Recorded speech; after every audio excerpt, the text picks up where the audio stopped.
Si Ted Bundy, na ipinanganak noong Nobyembre 24, 1946 sa Burlington, Vermont, ay ang ehemplo ng panlabas na kagandahan at katalinuhan.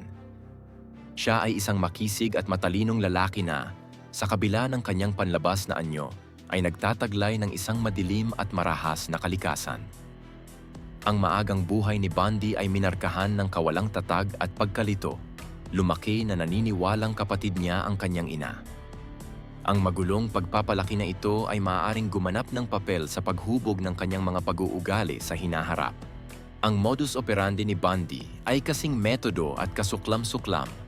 Madalas siyang gumamit ng kombinasyon ng mga nagkukunwaring pinsala at disarming charm para akitin ang kanyang mga biktima, karaniwang mga kabataang babae.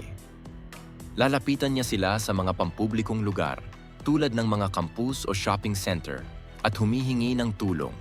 Kadalasan ay may pandaraya tulad ng pagpapanggap na nasaktan o nangangailangan ng tulong. Kapag nakuha na niya ang kanilang tiwala, dadaig siya sa kanila, aagawin, at dadalhin sa isang liblib na lugar. Doon gagawa siya ng kasuklam-suklam na karahasan at pagpatay.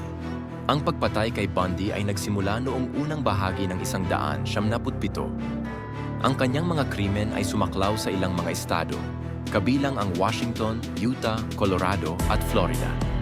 Kilala siya sa kanyang pagiging maselan sa pagpaplano ng kanyang mga pag-atake, madalas na gumagamit ng mga taktika upang maiwasan ang pagtuklas. Kilala rin si Bundy na muling bumisita sa mga eksena ng krimen upang higit pang labagin ang mga katawan ng kanyang mga biktima, na nagpapakita ng pagiging malamig at mapagkuwenta. Ang mga kriminal na aktibidad ni Bundy ay humantong sa kanyang unang pag-aresto noong 1975 sa mga kaso ng nanaka at Bagamat pinaghihinalaan siya sa iba't ibang mga pagpatay, kulang ang konkretong ebidensya hanggang sa huli. Noong 1977, nakatakas si Bundy mula sa kustodiya na humantong sa isang maikling pahinga sa kanyang pagpatay. Siya ay nahuli muli upang makatakas muli noong 1978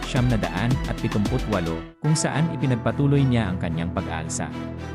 Ang kanyang pangalawang pagtakas ay humantong sa kanya sa Florida, kung saan ginawa niya ang ilan sa kanyang pinakakilalang mga pagpatay, kabilang ang mga brutal na pagpatay sa Chi Omega Sorority House. Ang pag-aresto kay Bundy noong 1978 ay humantong sa isa sa mga pinaka-high profile na pagsubok sa kasaysayan ng Amerika. Pinili niyang katawanin ang kanyang sarili sa korte, isang hakbang na nagdagdag lamang ng kaguluhan sa media na nakapalibot sa kanyang kaso. Inamin ni Bundy ang 30 na pagpatay, bagaman ang tunay na bilang ay nananatiling hindi tiyak.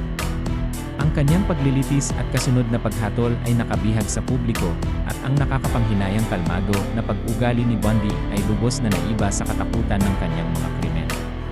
Hinatulan siya ng kamatayan at pinatay sa electric chair sa Florida State Prison noong Enero 24, 1980.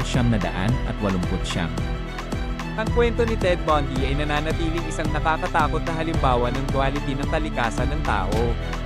Ang kanyang kakayahang makihalubilo sa lipunan habang gumagawa ng mga kasuklam-suklam na gawain ay nag-iwan ng hindi maalis na marka sa kriminal na sikolohiya at kulturang popular. Ang buhay at mga krimen ni Bundy ay patuloy na pinag-aaralan para sa mga insight sa isip ng isang serial killer at ang mga mekanismo ng kasamaan.